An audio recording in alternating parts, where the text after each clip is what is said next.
Ladies and gentlemen, welcome to another awesome episode of Game. I am your host, Big Pimpin J, and I'm not going to give you another long, drawn-out intro. We're just going to get to the fun stuff today. Today, we are talking about awesome fictional weapons, so please connect with us. It's a little email right here, Twitter, let us know what you think. Tell us what your favorite fun stuff is. To my left, we got the awesome GQ, man. How you doing, man, today? Doing well. You said something before awesome. I guess we have to work for right now, but we're good. Well, you know, awesome will work. We got the almighty Big Pimpin J. And to my right, we have the great Dadakuji, man. How you doing today? Shouldn't it be like the awesomest great Dadakuji? The name key is only so long, man. So super fantabulous great Dadakuji. The not so humble Dadakuji. Today, as you can see from our nice little spread right here, we have some of our favorite fun stuff. We are some geeks. We talk about this stuff all day long when we're, not hanging out in the basement. Of what our favorite fictional weapons are. There's tons of stuff around in the world that's been in comics, movies, TV shows. One of my favorite things that we want to talk about before we get any further will be this. One of the coolest weapons ever. It is Mjolnir, Thor's hammer. Not only will it shoot lightning bolts, let me fly through the air, but it also shows who is just so worthy. Dude, what the heck? I didn't do it. That's what you get for not being so awesome. Thinks he's so great. Whatever. Wow. Mjolnir has deemed you not worthy. I guess that's what happens when I insult the great Dadakuji. Excuse me, guys.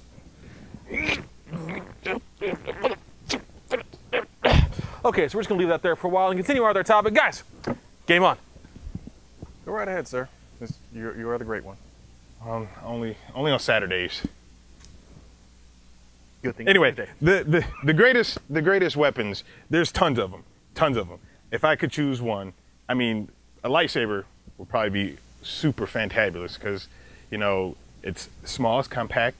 Anybody messes with you, they don't know what it is. A flashlight, turn it on. No, it cuts through everything. It's great. Almost everything. There are a few things that it won't cut through, but what I would love is this thing right here.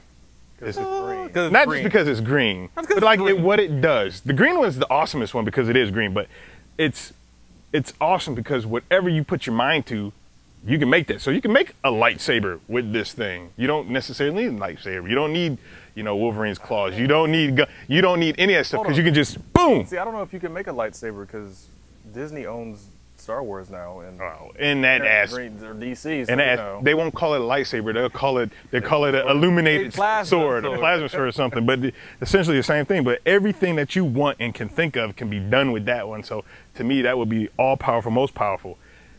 Love it. Somehow I find it awkward that out of all the fictional rings through all of the unknown universes, you choose this. Me personally, I would probably choose the one ring from Lord of the Rings that will have the power to rule everything at the How does that one work? Basically, the way that it works is it was imbued with power of gods and everybody else, and literally once you put it on, you basically become God. You go crazy like Schmeagol when you don't have it? Look, when you're not as awesome as the person who created it, or somebody like me, yeah, it probably wears off. you would have problems, and then you would go insane. GQ, coming to this side of the table, what you got for me? Since we've thrown it into the realm of Star Wars and the Force and all those other great things, I'm going to say the Force is probably a really, really good weapon. Because again... And the Force is a disease. Well, the Force is like herpes. Once you get it, you're stuck with it. Yeah. Again, if you're going off of Lucas's retconned midi-chlorian, I don't go off of that. I go off of what Yoda and Obi-Wan said. It's a mystical force that surrounds us, binds us, binds the galaxy together, blah, blah, blah. Exactly. Now, I'm a little bit more dark side with mine. I would like to enjoy the Force lightning, the Force, suppression, the life drain, the Force choke. I would like to have all those powers. Now, you still get super speed and all that other good stuff with the dark side too, so.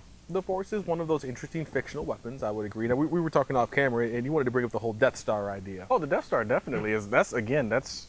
Here's why I like the Death Star. I mean, I'm sorry, I'm a little genocidal when it comes to just things, and I would love to hear the sounds of billions crying out and then suddenly being silent. So you mean to tell me that you love the idea of a huge planet-sized thing that gets knocked up by a Nazi poster farm boy who killed millions and billions of people, such as women and children and everything else? Yes, ladies and gentlemen, Luke Skywalker was a mass murderer, basically the scale of Hitler. You're okay with something like that? You're okay with something that can be blown up with something this big? Well, here's the thing. Design flaw. No, my Death Star wouldn't have design flaws. I'd be going off the second Death Star design that could shoot, the turbo laser a lot more often than the original one. Of course, the original, I guess the Planet Destruction takes like a day to charge up. You got a hyperspace drive. I can just, I can fly around and wait. You know, if I'm going to go blow up Saturn, I can take a little bit of time to get there and then get to Saturn and blow it up.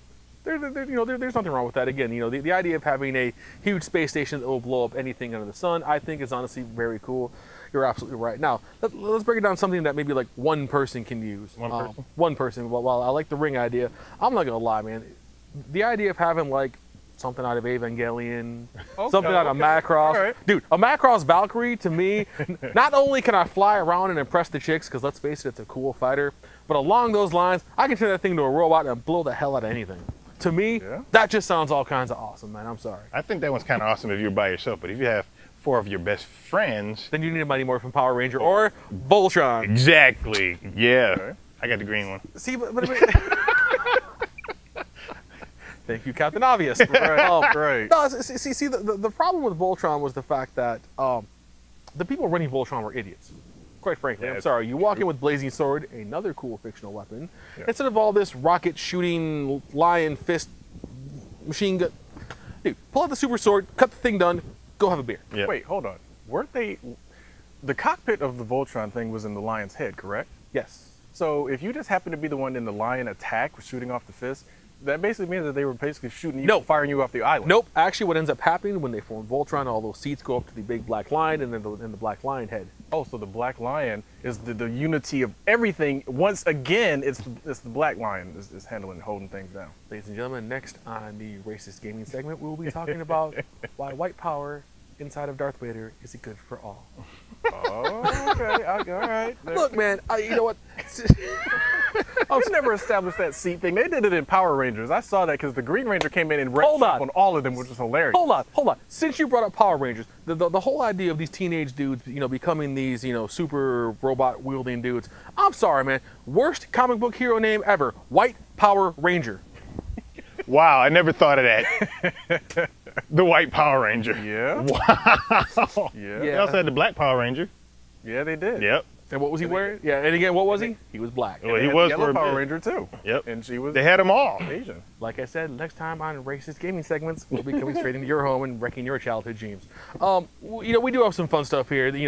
We are comic book fans, and with the recent death of Wolverine, I would be remiss, even though they're bringing him back in 6 or 8 months. Yeah, adamantium claws are cool, and I'm not gonna lie. No, he was the weapon. If he was Weapon X. Yeah.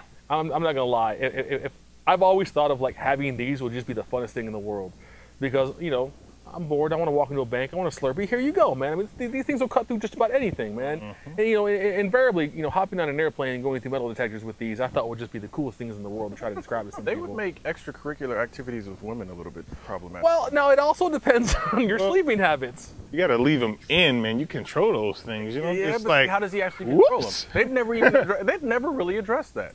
Is it like tensing a muscle and like you have to and keep it like that? And like that's the only way the claws stay I just out? imagine him holding in a fart. Guys, I do not want to talk about Wolverine's O-face right now, okay? Because that's exactly where this is going. No, that's where you were going. I was just asking a question of how the claws work, basically, since we know that they're bone claws. Well, after a while, I mean, the jokes, they write themselves. Of course they do. I mean, is there a blue pill for it? I don't know. Moving on before it gets any worse. It can get much worse. It can't, guys. We're gonna need at least 150 feet of rope to pull us out of this thing. Yeah. Speaking of stupid ropes, the idea of Wonder Woman's rope I thought was one of the stupidest fictional weapons. Oh yeah, in the world. lasso of truth. It's I want to know what you're thinking. You're a hot chick. It's pretty. You got big boobs. I like your boots. Right. Was it really considered a weapon though? I mean, unless you wrapped it around somebody's neck. No, that was a weapon. That did she use it like indestructible, like Indiana Jones' whip? Yeah. Wonder Woman was ridiculous. It depends on what writer you talk to, because at some point in time she was almost as superpowered as Superman was and could fly, shoot, and everything else. She didn't need a lasso. She didn't need a jet. I'm pretty sure she didn't need any of that stuff because you can get the truth out of her by doing one thing: drop the top, boom. Truth's coming out like that. Like I'll tell you anything you want. So what if it's like Orchid from Killer Instinct that had the opposite effect? Hold on. Yeah, that'd be kind of. Hold on. By your very statement, that means that Wonder Woman's boobs are one of the most powerful weapons in the universe. Exactly. Wow. Well, most powerful weapon ever. In other words, Gal Gadot should not be Wonder Woman. See, now here's the thing. Believe it or not, guys, there is not liquor in these things. At least not yet this morning. All right. At least Suspect. nothing that my lawyer and parole officer said I could actually talk about. Again, you know, moving on to some bigger things. Let's talk actual, you know, guns and stuff. So, you know, because there are a lot of really, really neat guns. Awesome gun. One of my favorite guns ever from the Doom series. Oh, the BFG. The BFG 3000. Doom. I thought you said Dune. I was about to say Doom. Oh, hell no. Doom. Okay, D-O-O-M. Yeah. Okay, thank you very much. All right, BFG. I'm sorry. The idea of pushing a trigger and having this big green mass, just portable tactical nuke, blowing up everything. You know what? There was a glitch to that thing on the game, though.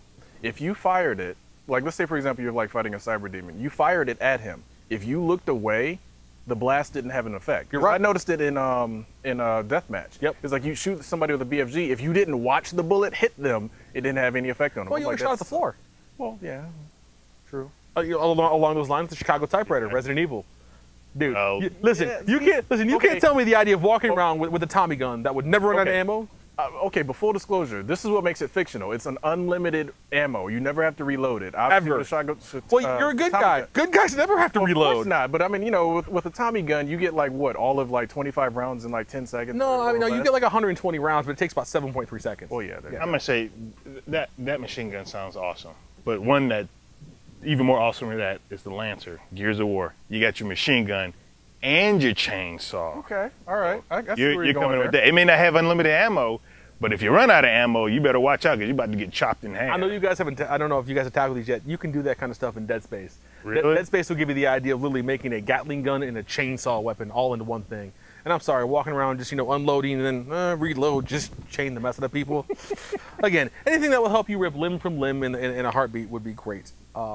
Big guns are always fun. What about the little bitty gun, like the noisy cricket? Noisy cricket Men in Black? Men in Black, the little bitty gun. He's like ZXF11. Noisy cricket. I'm like, what the, really? That was messed up. No, okay, let's move on to, since you're talking about things that one person can use, I'm gonna go with Iron Man's armor. Which one? Yeah. I wouldn't, again, when you say Iron Man's armor, it almost kind of includes it all because it takes like, what, 2 hours for him to make a new armor? Yeah, like, this is true. He's got to that point where that's where we are. Okay, guys, you know what? We're running out of time. If you could have any one fictional weapon, movies, comics, anything, what would it be? Infinity Gauntlet. I mean, as much as I wanted the ring, Infinity Gauntlet almost does the same thing, except for it bends and changes reality to whatever you want. Infinity Gauntlet. I'm gonna have to go with, I'm sorry, it's gonna have to be a Death Star. I'm for real. You guys might have to abandon the planet if I get a hold of one of those. I'm going to go with the classic DeLorean from Back to the Future and use that as the best weapon ever because then I can time travel and do whatever I want. Yeah, most definitely guys, could. let us know what your favorite weapon is. Gun, sword, lightsaber, force, fictional, non-fictional, whatever you've thought of. But please let us know. Connect with us. Email us at gameshowchat@gmail.com. Comment. Let us know what you think. Let us know how crazy we are. Again, we will try not to bring you any more racial profiling segments, although I will still attempt to try to make this hammer up behind me. Till the next time, guys, I'm with the great Dadakuji, the almighty GQ. I am Big Pimpin J. Till next time, guys, love you. Connect with us. Let us know what's going on. See you guys. Game over.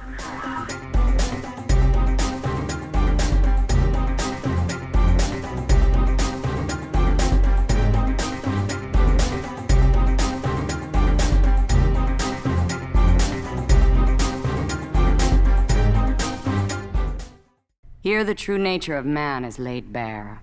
What other depraved thoughts must you be thinking? God, your daughter's got a nice rack. Shall I kill him now, my queen? Culture Junkies!